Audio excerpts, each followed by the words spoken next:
Hi. Today we are going to start another topic in accounting. That is branches of accounting. Accounting in the branches ഏതെല്ലാമാണ്?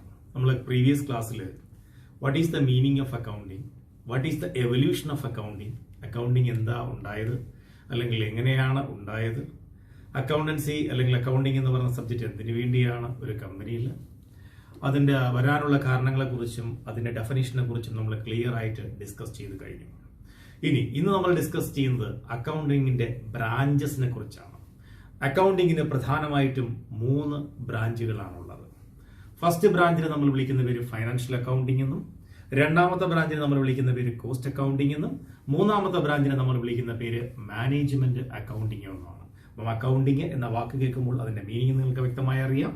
അക്കൗണ്ടിങ്ങിന് 3 branches ഉണ്ട്: financial accounting, cost accounting, management accounting. ഇനി വരുന്ന higher ക്ലാസ്സുകളിൽ നിങ്ങൾ ഇതിനെക്കുറിച്ച് പഠിക്കുകയും ചെയ്യും. ഇപ്പൊ financial accounting എന്ന് പറഞ്ഞു കഴിഞ്ഞാൽ എന്താണ്? Recording of financial transactions in the books of account. ഒരു ബിസിനസ്സിൽ ഉണ്ടായേക്കാവുന്ന ഫൈനാൻഷ്യൽ ട്രാൻസാക്ഷനുകൾ ബുക്കുകളിലേക്ക് രേഖപ്പെടുത്തുന്ന പ്രോസസ്സിനെയാണ് നമ്മൾ ഫൈനാൻഷ്യൽ അക്കൗണ്ടിംഗ് എന്ന് പറയുന്നത്. It includes the preparation of profit and loss account and balance sheet. ഇതിനകത്ത് വരുന്നത് ഒരു ബിസിനസിന്റെ ലാഭവും നഷ്ടവും എങ്ങനെ കണ്ടുപിടിക്കാം, ഒരു ബിസിനസിന്റെ അസറ്റുകൾ എന്തൊക്കെയാണ്, ഒരു ബിസിനസിന്റെ ലയബിലിറ്റി എന്തൊക്കെയാണ് എന്ന് മനസ്സിലാക്കുവാൻ വേണ്ടിയുള്ള ഒരു സ്റ്റേറ്റ്മെന്റ് കൂടി നമ്മൾ പ്രിപ്പയർ ചെയ്യുന്നുണ്ട്. ആ സ്റ്റേറ്റ്മെന്റ് നമ്മൾ വിളിക്കുന്ന പേരാണ് ബാലൻസ് ഷീറ്റ്. അത് നമ്മൾ അറിയപ്പെടുന്ന അടുത്തൊരു പേര് പൊസിഷൻ സ്റ്റേറ്റ്മെന്റ് എന്നും അറിയപ്പെടും. അപ്പോൾ ഒന്നാമതിന് ഫൈനാൻഷ്യൽ അക്കൗണ്ടിംഗ് ആണ്. Financial accounting is concerned with recording of transactions ആണ്. Through the financial accounting, we are finding out the profitability and the financial position of the business. For that purpose, we are preparing profit and loss account and a balance sheet. അപ്പോൾ financial accounting എന്താണെന്ന് clear ആയിട്ട് മനസ്സിലായി. ഒരു ഓർഗനൈസേഷന്റെ financial transactions record ചെയ്യുവാനുള്ള ഒരു ബുക്കാണ് financial accounting എന്ന് പറയുന്നത്. രണ്ടാമത് പഠിക്കുന്നത് കോസ്റ്റ് അക്കൗണ്ടിംഗ് എന്നാണ്. കോസ്റ്റ് അക്കൗണ്ടിംഗ് എന്ന വാക്ക് കേൾക്കുമ്പോൾ തന്നെ അറിയാം, കോസ്റ്റ് കണ്ടുപിടിക്കുവാൻ വേണ്ടിയുള്ള accounting. Accounting for cost of the product എന്നാണ് നമ്മൾ അറിയപ്പെടുന്നത്. അപ്പൊ ഒരു പ്രോഡക്റ്റ് പ്രൊഡ്യൂസ് ചെയ്യുന്നതിന് എത്ര രൂപയാകും, അതെങ്ങനെ പ്രൊഡ്യൂസ് ചെയ്യാം, അതിന്റെ എസ്റ്റിമേഷൻ എത്രത്തോളം വരും, ഇങ്ങനെയുള്ള കോസ്റ്റ് അസർടൈൻമെന്റ് അല്ലെങ്കിൽ കോസ്റ്റ് എങ്ങനെ കളക്ട് ചെയ്യാം, അലോക്കേറ്റ് ചെയ്യാം, അസർടൈൻമെന്റ് നടത്താം, ഇങ്ങനെയുള്ള കാര്യങ്ങളാണ് ഇതിനകത്ത് വരുന്നത്, കോസ്റ്റ് അക്കൗണ്ടിങ്ങിനകത്ത് വരുന്നത്. മൂന്നാമത്തെ ന്യൂ ബ്രാഞ്ചസ് ഓഫ് അക്കൗണ്ടിംഗ് ആണ്, റീസെന്റ്ലി ഡെവലപ്പ് ചെയ്ത അക്കൗണ്ടിംഗ് ആണ്. അതിനെ നമ്മൾ വിളിക്കുന്ന പേരാണ് management accounting. Management accounting recently developed accounting ആണ്. ഇറ്റ് ഇൻക്ലൂഡ്സ് ഓർഗനൈസേഷന്റെ പ്രോഫിറ്റ് എങ്ങനെയൊക്കെ യൂസ് ചെയ്യാം, അത് പല റിപ്പോർട്ടുകളിലൂടെ നമ്മൾ പ്രിപ്പയർ ചെയ്ത് ഒരു കമ്പനിയുടെ മാനേജ്മെന്റിന് കൊടുക്കുന്നു. ആ ബേസിലാണ് ഡിസിഷൻ മേക്കിംഗ് എല്ലാം നടക്കുന്നത്. അപ്പൊ മാനേജ്മെന്റ് അക്കൗണ്ടിംഗ് എന്ന വാക്ക് കേൾക്കുമ്പോൾ നിങ്ങൾക്കറിയാം, മാനേജ്മെന്റ് അക്കൗണ്ടിംഗ് എന്ന giving valuable informations to management for the purpose of decision making. ഒരു കമ്പനിയുടെ എല്ലാ ഡിസിഷൻ മേക്കിങ്ങും വരുന്നത് മാനേജ്മെന്റ് കൊടുക്കുന്ന തീരുമാനങ്ങളുടെ അടിസ്ഥാനത്തിലായിരിക്കും. അപ്പൊ 3 അക്കൗണ്ടിംഗ് ഉണ്ട്. 1 financial accounting, 2 cost accounting, 3 management accounting. നോക്കി, branches of accounting: financial accounting, cost accounting, management accounting. Financial accounting എന്ന് പറഞ്ഞാൽ എന്താണ്? It is a branch of accounting that records financial transactions and events. ഇതിനകത്ത് വരുന്നത് പ്രിപ്പറേഷൻ ഓഫ് ദ ഫൈനാൻഷ്യൽ സ്റ്റേറ്റ്മെന്റുകൾ prepare ചെയ്യുക എന്നുള്ളതാണ്. അതായത് profit and loss account and balance sheet നമ്മൾ പ്രിപ്പയർ ചെയ്യുന്നു. രണ്ടാമത് പറഞ്ഞ കോസ്റ്റ് അക്കൗണ്ടിംഗ് ആണ്. ഇതും ബ്രാഞ്ച് ഓഫ് അക്കൗണ്ടിംഗ് ആണ്. Concerned with ascertaining the cost of the product. ഒരു പ്രോഡക്റ്റിന്റെ കോസ്റ്റ് കണ്ടുപിടിക്കാനുള്ള വഴികൾ എന്തെല്ലാമാണ് എന്നാണ് നമ്മൾ കോസ്റ്റ് അക്കൗണ്ടിങ്ങിലൂടെ പഠിക്കുന്നത്. മൂന്നാമത്തെയും റീസെന്റ്ലി സ്റ്റാർട്ട് ചെയ്തതുമായ it is most recently developed branch of accounting ആണ്. It is concerned with generating information. That means we are supplying informations relating to fund, നമ്മുടെ കയ്യിലുള്ള ഫണ്ട്, അതുപോലെ തന്നെ കോസ്റ്റ്, പ്രോഫിറ്റ്, ഇത് മാനേജ്മെന്റിന് കൊടുക്കുന്നു ഡിസിഷൻ മേക്കിംഗ് പർപ്പസിന് വേണ്ടി. അപ്പൊ ക്ലിയർലി മനസ്സിലായി എന്താണ് accounting, what is the branches of accounting. അക്കൗണ്ടൻസിയുടെ 3 ബ്രാഞ്ചുകൾ, അക്കൗണ്ടിങ്ങിന്റെ 3 ബ്രാഞ്ചുകളെ കുറിച്ച് നമ്മൾ മനസ്സിലാക്കി കഴിഞ്ഞു. ഫൈനാൻഷ്യൽ അക്കൗണ്ടിംഗ് ഉണ്ട്, കോസ്റ്റ് അക്കൗണ്ടിംഗ് ഉണ്ട്, മാനേജ്മെന്റ് അക്കൗണ്ടിംഗ് ഉണ്ട്. ഓരോ അക്കൗണ്ടിങ്ങിലും എന്താണ് വരുന്നു എന്ന് നമ്മൾ മനസ്സിലാക്കി കഴിഞ്ഞു. ഇനി നമ്മൾ 3 ടേമുകളെ കുറിച്ചാണ് പഠിക്കാൻ പോകുന്നത്. ഒന്നാമത്തെ ടേം എന്ന് പറയുന്നത് ബുക്ക് കീപ്പിംഗ് എന്നാണ്. രണ്ടാമത്തെ ടേം എന്ന് പറയുന്നത് അക്കൗണ്ടിംഗ് ആണ്. 3 അക്കൗണ്ടൻസി. അപ്പം എല്ലാവരും കൺഫ്യൂഷനിലാകുന്ന ഒരു പോയിന്റ് ആണ്, അക്കൗണ്ടിംഗ് ആണോ അക്കൗണ്ടൻസി ആണോ എന്നുള്ളത് കൺഫ്യൂഷൻ വരുന്നത്. അപ്പോൾ ഓരോന്നും എങ്ങനെയാകും എന്നുള്ളത് നമുക്ക് വ്യക്തമായിട്ട് നോക്കാം. ബുക്ക് കീപ്പിംഗ് എന്ന് പറയുമ്പോൾ റെക്കോർഡിംഗ് ഓഫ് ദ ട്രാൻസാക്ഷൻസ് ആണ്, ഐഡന്റിഫിക്കേഷൻ ഓഫ് ദ ട്രാൻസാക്ഷൻസ് ആണ്, ക്ലാസിഫിക്കേഷൻ ഓഫ് ദ ട്രാൻസാക്ഷൻസ് ആണ്. ചുരുക്കി പറഞ്ഞാൽ ബുക്ക് കീപ്പിംഗ് എന്ന് പറഞ്ഞാൽ നാരോ കോൺസെപ്റ്റ് ആണ്. ഒരു ക്ലറിക്കൽ ജോബ് അല്ലെങ്കിൽ ഒരു ഡാറ്റ എൻട്രി ഓപ്പറേറ്റർ ചെയ്യുന്ന അക്കൗണ്ടിങ്ങിന്റെ വർക്കിനെയാണ് നമ്മൾ ബുക്ക് കീപ്പിംഗ് എന്ന് പറയുന്നത്. ബുക്ക് കീപ്പിംഗ് എവിടെ തീരുന്നു അപ്പോൾ മാത്രമേ അക്കൗണ്ടിങ് സ്റ്റാർട്ട് ചെയ്യാനായിട്ട് നമുക്ക് പറ്റുകയുള്ളൂ. അപ്പോൾ ബുക്ക് കീപ്പിംഗ് എന്ന് പറഞ്ഞാൽ നാരോ സ്കോപ്പ് ആണ്. അതുപോലെ തന്നെ പറയുന്ന ബുക്ക് കീപ്പിംഗ് എന്ന് പറയുന്ന എപ്പോഴും റെക്കോർഡിങ്ങും ക്ലാസിഫിക്കേഷനും ഐഡന്റിഫിക്കേഷനുമാണ് ഇതിനകത്ത് പ്രധാനമായിട്ടും വരുന്നത്. ഇനി അപ്പോൾ ബുക്ക് കീപ്പിങ്ങിനെ കുറിച്ചുള്ള ചെറിയൊരു ഐഡിയ കിട്ടി. നാരോ സ്കോപ്പ് ആണ് ഇതിനകത്ത് വരുന്നത്. അപ്പൊ നമ്മൾ രണ്ടാമത്തെ ടേമിലേക്ക് പോകുന്നത് അക്കൗണ്ടിങ് എന്ന് പറയുന്ന ടേമാണ്. അപ്പൊ ബുക്ക് കീപ്പിംഗ് ക്ലിയർ ആയിട്ട് മനസ്സിലായി. രണ്ടാമത്തെ ടേം എന്ന് പറയുന്ന അക്കൗണ്ടിങ് ആണ്. അക്കൗണ്ടിങ് എന്ന് പറഞ്ഞാൽ നമ്മൾ പറയും കുറച്ചുകൂടി വൈഡർ കോൺസെപ്റ്റ് ആണ്. ബുക്ക് കീപ്പിങ്ങിനേക്കാളും കുറച്ചുകൂടി വിശാലമായിട്ട് നമ്മൾ പറയുകയാണെങ്കിൽ wider concept in accounting, that is known as accounting. Wider concept ആണത്. ഇവിടെ നമ്മൾ വരുന്നത് it start where book keeping ends. എവിടെയാണോ ബുക്ക് കീപ്പിംഗ് അവസാനിക്കുന്നത് അവിടെ നിന്നാണ് നമ്മൾ അക്കൗണ്ടിങ് സ്റ്റാർട്ട് ചെയ്യുന്നത്. ഇതിനകത്ത് എന്താ ചെയ്യുന്നത്? ഇതൊരു അക്കൗണ്ടിങ് വർക്ക് എന്ന് പറയുന്ന സ്പെഷ്യലൈസ്ഡ് ഫംഗ്ഷൻ ഓഫ് വർക്കാണ്. അപ്പൊ ഇത് നോർമലി ചെയ്യുന്നത് senior staff of the organisation ആണ്. അപ്പൊ ബുക്ക് കീപ്പിങ്ങിനെ കുറിച്ച് നമ്മൾ പറഞ്ഞു. എന്താ ബുക്ക് കീപ്പിംഗ് പറയുന്നത്? Part of accounting. Book keeping is A part of accounting, A process of recording financial transactions and events in the books of account. ഒരു ബിസിനസ്സിൽ ഉണ്ടാകുന്ന ഫൈനാൻഷ്യൽ ട്രാൻസാക്ഷനുകൾ ബുക്സ് ഓഫ് അക്കൗണ്ടുകളിലേക്ക് രേഖപ്പെടുത്തുകയാണ് ചെയ്യുന്നത്. അപ്പൊ ഇതിനകത്ത് വരുന്ന എന്തൊക്കെയായിരിക്കും? ഐഡന്റിഫൈയിങ് ഫൈനാൻഷ്യൽ ട്രാൻസാക്ഷൻസ്, ഫൈനാൻഷ്യൽ ട്രാൻസാക്ഷനുകൾ ഏതാണെന്ന് മനസ്സിലാക്കുന്നു. Measuring in terms of money, അതിന്റെ വാല്യൂ എത്രയാണെന്ന് നമ്മൾ അളക്കുന്നു. റെക്കോർഡിംഗ് ഐഡന്റിഫൈഡ് ട്രാൻസാക്ഷൻസ്, ഈ ഐഡന്റിഫൈ ചെയ്ത ട്രാൻസാക്ഷൻസ് കറക്റ്റ് ആയിട്ട് റെക്കോർഡ് ചെയ്യുന്നു. പിന്നെ പറയുന്നത് ക്ലാസിഫൈ ചെയ്യുന്നു. ഇൻകം ഏത്, എക്സ്പെൻസ് ഏത്, ഓരോന്നിനെ സെപ്പറേറ്റ് ചെയ്യുന്ന പ്രോസസ്. അതിനെയാണ് നമ്മൾ പറയുന്നത് posting them to the ledger. അവിടെയാണ് ജേണലിൽ നിന്ന് ലെഡ്ജറിലേക്ക് പോകുന്ന വഴി. ഏതൊക്കെയാണ്? Identifying the transactions, measuring the transactions, recording the transactions and classifying the transactions കൊണ്ട് ബുക്ക് കീപ്പിംഗ് കഴിഞ്ഞു. ബുക്ക് കീപ്പിംഗ് അവസാനിക്കുമ്പോൾ നമ്മൾ സ്റ്റാർട്ട് ചെയ്യുന്നു അക്കൗണ്ടിങ് സ്റ്റാർട്ട് ചെയ്യുന്നു. അക്കൗണ്ടിങ് ഒരു സ്പെഷ്യലൈസ്ഡ് ജോബാണ്. നോർമലി ഇതൊരു കമ്പനിയുടെ സീനിയർ സ്റ്റാഫുകളാണ് അക്കൗണ്ടിങ് വർക്ക് ചെയ്യുന്നത്. അപ്പൊ അടുത്ത മൂന്നാമത് ടേം പറയുന്നു എന്താ അക്കൗണ്ടൻസി എന്ന് പറഞ്ഞാൽ? അക്കൗണ്ടൻസി എന്ന് പറഞ്ഞാൽ systematic knowledge of accounting. Accounting എന്ന് പറയുന്ന വർക്കിനെ കുറിച്ചുള്ള സിസ്റ്റമാറ്റിക് ആയിട്ടുള്ള നോളജ് ആണ് അക്കൗണ്ടൻസി എന്ന് പറയുന്നത്. അപ്പൊ അക്കൗണ്ടൻസി എന്ന് പറഞ്ഞാൽ സിസ്റ്റമാറ്റിക് നോളജ് ഓഫ് അക്കൗണ്ടിങ് ആണ്. ഇറ്റ് എഡ്യൂക്കേറ്റ്, ഇതാണ് നമുക്ക് എഡ്യൂക്കേറ്റ് ചെയ്യുന്നത്. എന്താണ്? How to maintain the books of account, how we will summarise the transactions. എങ്ങനെയാണ് ബുക്സ് ഓഫ് അക്കൗണ്ടുകൾ കീപ്പ് ചെയ്യേണ്ടത്, എങ്ങനെയാണ് ട്രാൻസാക്ഷനുകളെ സമ്മറൈസ് ചെയ്യേണ്ടത് എന്നതിനെ കുറിച്ച് വ്യക്തമായ ഒരു ഐഡിയ തരുന്നതാണ് അക്കൗണ്ടൻസി. അപ്പൊ എല്ലാവർക്കും കൺഫ്യൂഷൻ ഉള്ള ഒരു പോയിന്റ് ആണ് അക്കൗണ്ടിങ് എന്ത്, അക്കൗണ്ടൻസി എന്ത്. അക്കൗണ്ടിങ് എന്ന് പറയുമ്പോൾ ഞാൻ പറഞ്ഞല്ലോ ഇതൊരു സ്പെഷ്യലൈസ്ഡ് കാറ്റഗറി ഓഫ് വർക്കാണ്. ഒരു ഓർഗനൈസേഷന്റെ സീനിയർ സ്റ്റാഫ് ചെയ്യുന്ന വർക്കാണ്. അക്കൗണ്ടൻസി എന്ന് പറഞ്ഞാൽ അക്കൗണ്ടിങ് വർക്കിനെ എഡ്യൂക്കേറ്റ് ചെയ്യുന്നതാണ്. ഇവിടെയാണ് നമ്മൾ പറഞ്ഞ പോയിന്റ് ഉണ്ടോ? Systematic knowledge of accounting. Accounting വർക്കിന്റെ സിസ്റ്റമാറ്റിക് ആയിട്ടുള്ള ഒരു അറിവാണ് അക്കൗണ്ടൻസി എന്ന് പറയുന്നത്. ഇറ്റ് എഡ്യൂക്കേറ്റ് എന്ന് പറഞ്ഞാൽ അക്കൗണ്ടൻസി നമ്മളെ എഡ്യൂക്കേറ്റ് ചെയ്യുന്നു. എന്താ എഡ്യൂക്കേറ്റ് ചെയ്യുന്നത്? How to maintain the books of account. എങ്ങനെയാണ് ബുക്സുകളൊക്കെ കീപ്പ് ചെയ്യേണ്ടത്? ഒരു കമ്പനിയിൽ അല്ലെങ്കിൽ ഒരു ഓർഗനൈസേഷനിൽ ബുക്സുകളൊക്കെ അക്കൗണ്ടിങ് ബുക്കുകൾ എങ്ങനെ കീപ്പ് ചെയ്യണം, ആൻഡ് ഹൗ സമ്മറൈസ്, അവ എങ്ങനെ അറേഞ്ച് ചെയ്യണം, സമ്മറൈസ് ചെയ്യണം, and how it will be communicated to different parties. ഈ അക്കൗണ്ട്സിനെ സംബന്ധിക്കുന്ന ഇൻഫർമേഷൻസ് മറ്റുള്ളവർക്ക് എങ്ങനെ നമുക്ക് കമ്മ്യൂണിക്കേറ്റ് ചെയ്യണം. Accountancy is the knowledge of accounting. Accounting എന്ന് പറയുന്ന വർക്കിനെ കുറിച്ചുള്ള നോളജ് ആണ് അക്കൗണ്ടൻസി എന്ന് പറയുന്നത്. Accounting is the application of accountancy. അപ്പൊ അക്കൗണ്ടിങ് എന്ന് പറഞ്ഞാൽ അക്കൗണ്ടൻസിയെ അപ്ലൈ ചെയ്യുന്നു എന്നാണ് നമ്മൾ പറയുന്നത്. അപ്പം accounting is the application of accountancy. അപ്പൊ 3 ടേമുകളാണ്. ബുക്ക് കീപ്പിംഗ് ഐഡന്റിഫൈയും ക്ലാസിഫൈയും ഒക്കെ ചെയ്തു. ട്രാൻസാക്ഷൻസുകൾ ഐഡന്റിഫൈ ചെയ്ത് ക്ലാസിഫൈ ചെയ്ത് റെക്കോർഡ് ചെയ്ത് കഴിഞ്ഞാൽ ബുക്ക് കീപ്പിംഗ് ആയി. ഇത് ക്ലറിക്കൽ ജോബാണ്. നോർമൽ ഒരു ജൂനിയർ അക്കൗണ്ടന്റ് ചെയ്യുന്ന വർക്കാണ്. അവിടെ ഡെബിറ്റും ക്രെഡിറ്റും തിരിച്ചെഴുതുന്ന ജോലി മാത്രമാണ് കൂടുതലും ഉള്ളത്. ഐഡന്റിഫിക്കേഷൻ റെക്കോർഡ് ചെയ്ത് കഴിഞ്ഞു. എവിടെയാണ് ബുക്ക് കീപ്പിംഗ് കഴിയുന്നു അവിടെ നമ്മൾ അക്കൗണ്ടിംഗ് വർക്ക് തുടങ്ങുന്നു. അക്കൗണ്ടിംഗ് വർക്ക് സ്പെഷ്യലൈസ്ഡ് ജോബ് ആണെന്ന് നമ്മൾ പറഞ്ഞു. മൂന്നാമത് പറയുന്നത് അക്കൗണ്ടൻസി എന്ന് പറയുന്നത് എന്താണ്? സ്പെഷ്യലൈസ്ഡ് നോളജ് ആണ്. എന്തിനു വേണ്ടിയുള്ള?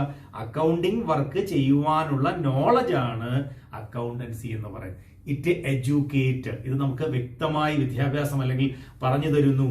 How to maintain the books of account, എങ്ങനെയാണ് ബുക്സ് ഓഫ് അക്കൗണ്ട് മെയിൻറ്റെയിൻ ചെയ്യേണ്ടത്. How summarise the books of account, എങ്ങനെ നമ്മൾ സമ്മറൈസ് ചെയ്യും. ഹൗ യു വിൽ കമ്മ്യൂണിക്കേറ്റ്, എങ്ങനെയാണ് നിങ്ങൾ ആശയവിനിമയം നടത്തേണ്ടത് എന്നതിനെ കുറിച്ച് പറയും. അപ്പൊ ഇതിൽ നമുക്ക് മനസ്സിലാക്കാൻ കഴിഞ്ഞത് അക്കൗണ്ടൻസി എന്ന് പറയുമ്പോഴത്തേക്ക് എന്താണ്? Application of accounting means application of accountancy. Accounting means application of accountancy. Next heading നമുക്ക് ഡിസ്കസ് ചെയ്യാനുള്ളത് അക്കൗണ്ടിംഗ് എന്ന് പറയുന്ന സബ്ജക്റ്റിന്റെ ഓബ്ജക്റ്റീവ്സ് എന്തൊക്കെയാണ്, എന്തൊക്കെ ലക്ഷ്യങ്ങളാണ് ഈ അക്കൗണ്ടിങ് പഠിക്കുന്നത് കൊണ്ട് അല്ലെങ്കിൽ അക്കൗണ്ടിംഗ് വർക്ക് ഒരു കമ്പനിയിൽ ചെയ്യുന്നത് കൊണ്ട് നമുക്ക് കിട്ടുന്നത് നോക്കാം. അപ്പം അക്കൗണ്ടിംഗ് വർക്കിന്റെ ഓബ്ജക്റ്റീവ്സ് എന്ന് പറഞ്ഞാൽ നമ്മൾ പഠിച്ച പോയിന്റുകൾ തന്നെയാണ് അവിടെ വീണ്ടും പറയുന്നത്. Maintaining proper records of the business. All the transactions are properly recorded in the books of account. So we will get clear information about each and every transaction. അപ്പോൾ റെക്കോർഡുകൾ പ്രോപ്പറായിട്ട് മെയിൻറ്റെയിൻ ചെയ്യുന്നുണ്ട്. അപ്പോൾ അസറ്റ് ഏത്, ലയബിലിറ്റി ഏത്, expense ഏത്, income ഏത് എന്നതിനെ കുറിച്ചുള്ള ക്ലിയർ ആയിട്ടുള്ള ഇൻഫർമേഷൻ നമുക്ക് കിട്ടും. ഒരു കമ്പനിയെ സംബന്ധിച്ചിടത്തോളം arranging or properly recording all the transactions in appropriate books.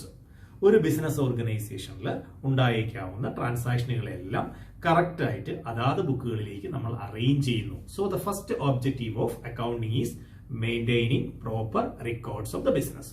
Point number 2, determining the profit or loss. ലാഭം എത്ര, നഷ്ടം എത്ര എന്ന് കണ്ടുപിടിക്കാനാണ് അക്കൗണ്ടിംഗ് നമ്മളെ സഹായിക്കുന്നത്.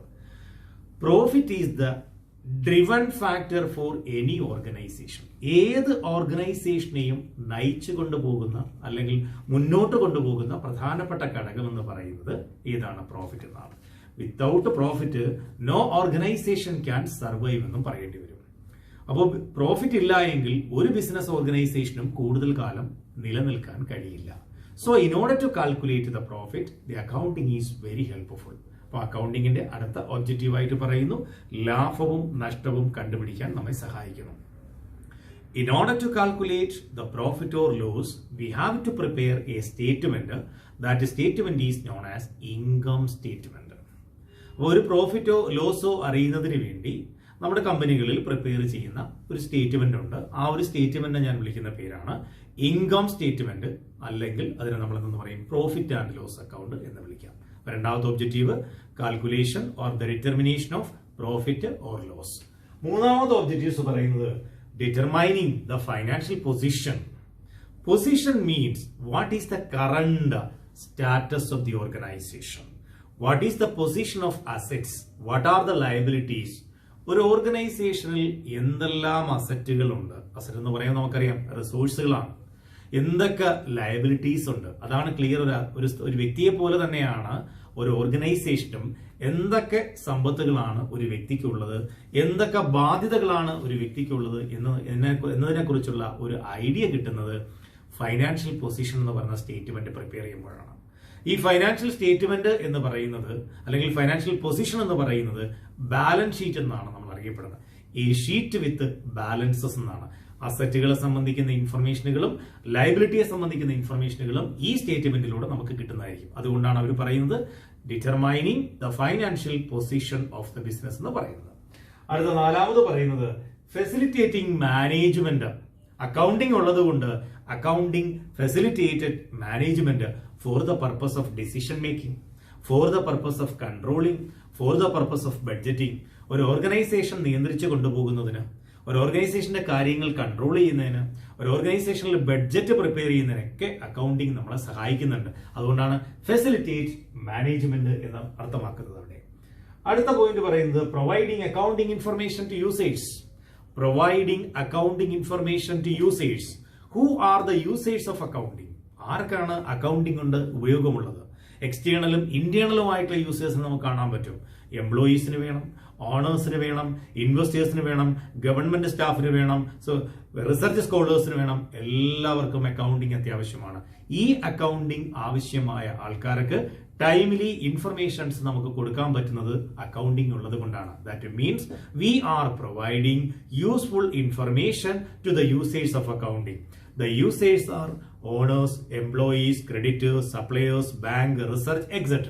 അപ്പോൾ എല്ലാവർക്കും കറക്റ്റ് ആയിട്ടുള്ള ഇൻഫർമേഷൻസ് നമുക്ക് കൊടുക്കാൻ സഹായിക്കുന്നു. Next, protecting the assets of the organisation. Accounting ഉള്ളത് കൊണ്ടാണ് ഒരു ഓർഗനൈസേഷന്റെ അസറ്റുകളെ പ്രൊട്ടക്ട് ചെയ്യാൻ പറ്റുന്നത്. ഒരു അസറ്റ് വാങ്ങിയാൽ നമ്മൾ അവിടെ റെക്കോർഡ് ചെയ്ത് വെക്കും, ഇന്ന അസറ്റ് വാങ്ങി. വീണ്ടും വാങ്ങുമ്പോൾ അടുത്ത അസറ്റും രേഖപ്പെടുത്തി വെക്കും. അപ്പൊ അസറ്റുകൾക്കെല്ലാം പ്രോപ്പർ റെക്കോർഡ്സ് ഉണ്ടായിരിക്കും. പ്രോപ്പർ റെക്കോർഡ്സ് ഉണ്ടാവുക എന്ന് പറഞ്ഞു കഴിഞ്ഞാൽ നമ്മൾ ആ അസറ്റിനെ ശ്രദ്ധിക്കുന്നു, അല്ലെങ്കിൽ ആ അസറ്റിനെ കരുതൽ നടപടി എടുക്കുന്നു എന്നുള്ളതാണ് അതിന്റെ അർത്ഥം. അതുകൊണ്ട് we are protecting the assets. That means whenever you are purchasing an asset, it is properly recorded in the books of account. So we are keeping the assets records. അസറ്റിനെ സംബന്ധിക്കുന്ന റെക്കോർഡുകളുണ്ട്. That means we are protecting the assets. അതിന്റെ അർത്ഥം എന്താണ്? നമ്മൾ അസറ്റുകളെ protect ചെയ്യുന്നു എന്നുള്ളതാണ്. These are the important objectives of accounting. അപ്പോൾ ഒന്നുകൂടി നമുക്ക് നോക്കാം എന്തൊക്കെയാണ് ഒബ്ജക്റ്റീവ്സ്. ഒന്ന്, പ്രോപ്പർ ആയിട്ട് അക്കൗണ്ടിംഗ് റെക്കോർഡുകൾ മെയിൻറ്റെയിൻ ചെയ്യാൻ സഹായിക്കുന്നു. ലാഭം അല്ലെങ്കിൽ നഷ്ടം എത്രയാണ് എന്ന് കണ്ടുപിടിക്കാൻ സഹായിക്കുന്നു. ഫൈനാൻഷ്യൽ പൊസിഷൻ, അസറ്റുകളുടെ പൊസിഷൻ, ലയബിലിറ്റീസിന്റെ പൊസിഷൻ എന്താണെന്ന് മനസ്സിലാക്കാൻ സഹായിക്കുന്നു. ഫെസിലിറ്റേറ്റിംഗ് മാനേജ്മെന്റിന് ഡിസിഷൻ മേക്കിങ്ങിനും ബഡ്ജറ്റിങ്ങിനും കൺട്രോളിങ്ങിനുമുള്ള പല പ്രവർത്തനങ്ങൾ നടത്തുവാനും സഹായിക്കുന്നു. Providing accounting information the users. Accounting എന്ന് പറയുന്ന ഇൻഫർമേഷൻസ് ഒരുപാട് ആൾക്കാർക്ക് വേണം. അവർക്ക് ടൈമിലി വേണ്ട ഇൻഫർമേഷൻസ് കൊടുക്കുന്നതും അക്കൗണ്ടിംഗ് ആണ്. പ്രൊട്ടക്ടിങ് ദ അസറ്റ്, ഒരു ഓർഗനൈസേഷന്റെ അസറ്റുകൾ പ്രൊട്ടക്ട് ചെയ്യാനും അക്കൗണ്ടിംഗ് ആവശ്യകതയുണ്ട്. കാരണം ഒരു അസറ്റ് വാങ്ങുമ്പോൾ നമ്മൾ പ്രോപ്പറായിട്ട് രേഖപ്പെടുത്തുന്നു. അപ്പോൾ ഏത് സമയത്ത് നോക്കിയാലും നമുക്ക് അറിയാൻ പറ്റും നമ്മുടെ ഓർഗനൈസേഷനിൽ ഇത്രയും അസറ്റുകൾ ഉണ്ട് എന്നുള്ള ഇൻഫർമേഷൻസ് നമുക്ക് അറിയാൻ പറ്റും. ഇതാണ് ഇമ്പോർട്ടന്റ് ഒബ്ജക്റ്റീവ്സ്. നെക്സ്റ്റ് ടോപ്പിക്ക് വരുന്നത് കുറെ നേരമായ അക്കൗണ്ടിങ്, അതിന്റെ യൂസും അത് എവിടെയൊക്കെ ഉപയോഗിക്കും എന്നുള്ള കാര്യങ്ങളെ കുറിച്ച് നമ്മൾ പഠിച്ചു. ഇനി അക്കൗണ്ടിങ്ങിന്റെ റോള് ബിസിനസ്സിൽ എത്രത്തോളം പ്രാധാന്യമുണ്ട്. നമുക്കറിയാം business is an integral part of the community എന്നാണ്. ഒരു കമ്മ്യൂണിറ്റിയുടെ ഏറ്റവും മർമ്മപ്രധാനമായ ഒരു കാര്യമാണ് ബിസിനസ് എന്ന് പറയുന്നത്. The survival of A business is always depends upon the society എന്ന് നമുക്ക് പറയാം. ഒരു ബിസിനസിന്റെ നിലനിൽപ്പ് എന്ന് പറയുന്നത് സൊസൈറ്റിയെ ആശ്രയിച്ചിരിക്കും. സോ നമുക്ക് കസ്റ്റമർ ഉണ്ടെങ്കിൽ മാത്രമേ ബിസിനസ് ഉള്ളൂ, അല്ലെങ്കിൽ നമ്മുടെ ബിസിനസ് നമുക്ക് നടത്തിക്കൊണ്ട് പോകാൻ പറ്റൂല. സോ എങ്ങനെയാണ് അക്കൗണ്ടിങ്ങിന്റെ റോള് ഒരു ബിസിനസ്സിൽ വരുന്നത് എന്നതിനെ കുറിച്ചാണ് ഇതിനകത്ത് നമ്മൾ പഠിക്കുന്നത്. നമ്മൾ പറയുന്ന അക്കൗണ്ടിങ്ങിന്റെ റോള്, ബിസിനസ്സിലുള്ള ഒന്നാമത്തെ റോൾ എന്ന് പറയുന്നത് റെക്കോർഡ്സുകൾ പ്രോപ്പറായിട്ട് മെയിൻറ്റെയിൻ ചെയ്യുക. നമ്മൾ കഴിഞ്ഞ പോയിന്റ് പഠിച്ചു. അത് കറക്റ്റ് റെക്കോർഡുകൾ, എന്തൊക്കെ വാങ്ങി, എന്തൊക്കെ വിറ്റു, ലാഭം എത്ര, നഷ്ടം എത്ര, എങ്ങനെയുള്ള ഇൻഫർമേഷൻസ് അതിനകത്തുണ്ടാവും. So we can say recording and maintaining the details of transactions in the business. ഒരു ബിസിനസ്സിൽ ഉണ്ടാകുന്ന ട്രാൻസാക്ഷനുകളെ പ്രോപ്പറായിട്ട് റെക്കോർഡ് ചെയ്യാനായിട്ട് നമുക്ക് ഒരു ബിസിനസ്സിൽ അക്കൗണ്ടിങ് സഹായിക്കുന്നുണ്ട്. രണ്ട് പറയുന്നത് അസിസ്റ്റന്റ് ദ മാനേജ്മെന്റ്. അതും നേരത്തെ പറഞ്ഞതാണ്.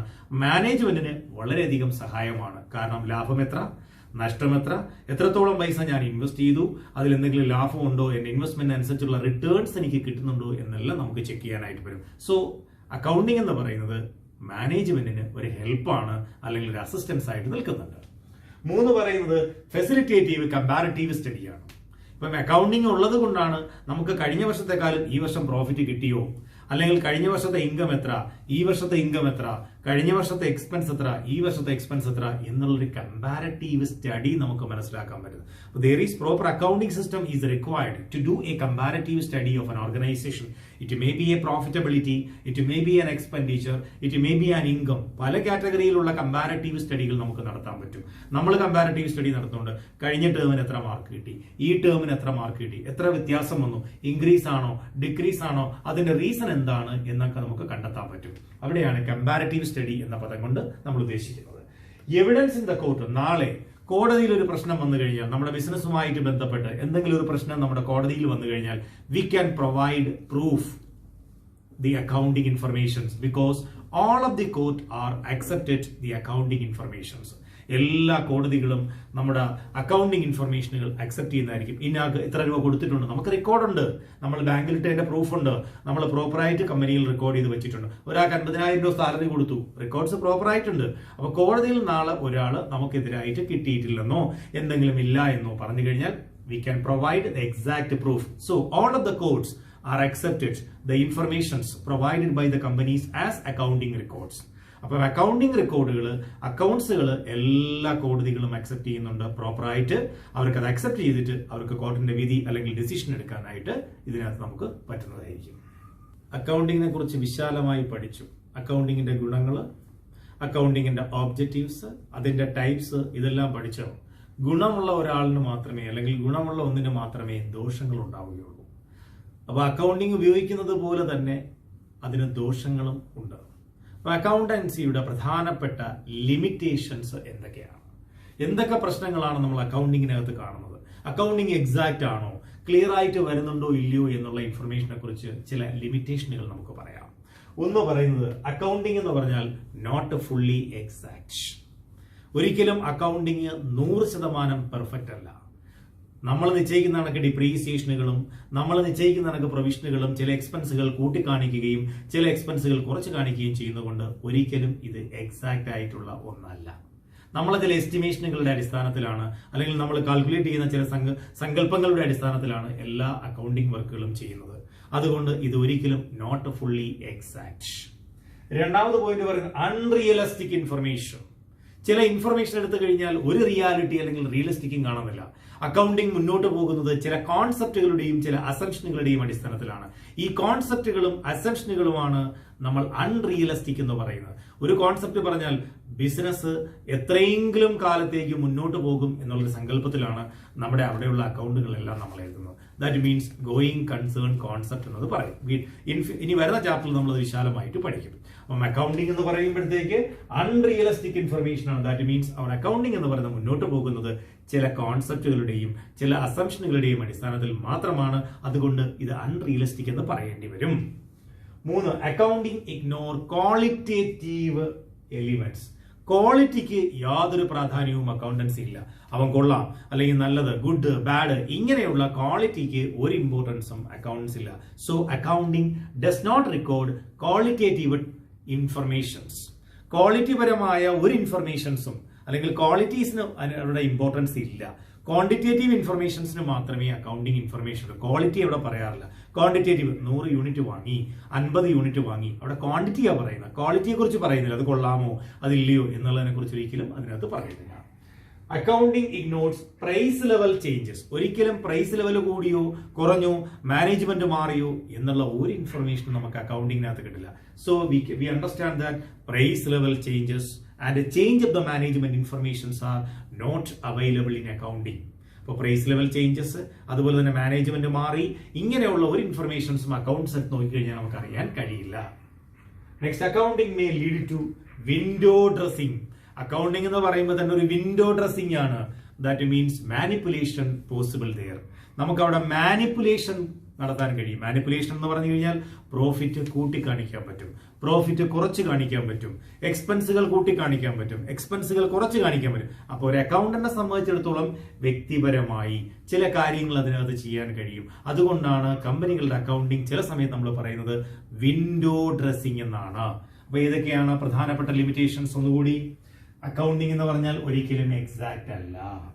അൺറിയലിസ്റ്റിക് ആയിട്ടുള്ള കുറേ ഇൻഫർമേഷൻസ് ആണ് ഇതിനകത്ത് കാണുന്നത്. കോൺസെപ്റ്റുകളും കോൺവെൻഷനുകളും നോക്കിക്കഴിഞ്ഞാൽ നമുക്ക് കാണാൻ കഴിയുന്നത്. അക്കൗണ്ടിങ് ഒരിക്കലും ക്വാളിറ്റേറ്റീവ് ഇൻഫർമേഷൻസോ എലിമെന്റ്സുകളോ അതിനകത്തില്ല. Accounting ignore price level changes.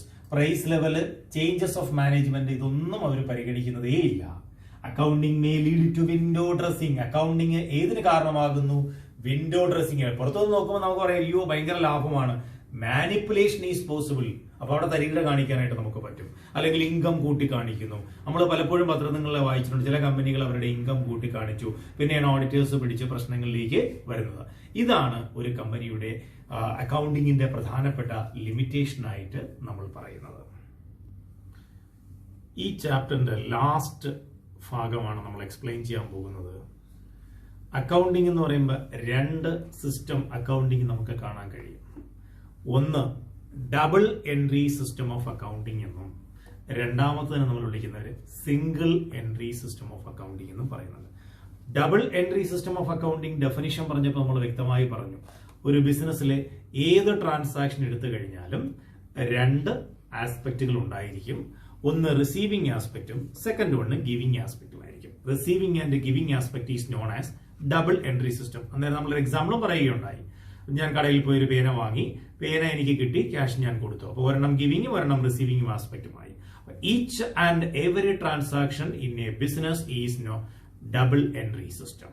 Double entry system means all the transactions there should be one receiving and one giving aspect. ഈ റിസീവിംഗ് ആൻഡ് ഗിവിംഗ് ആസ്പെക്ട് കുറച്ചുകൂടി കഴിയുമ്പോൾ നമ്മൾ മനസ്സിലാക്കും.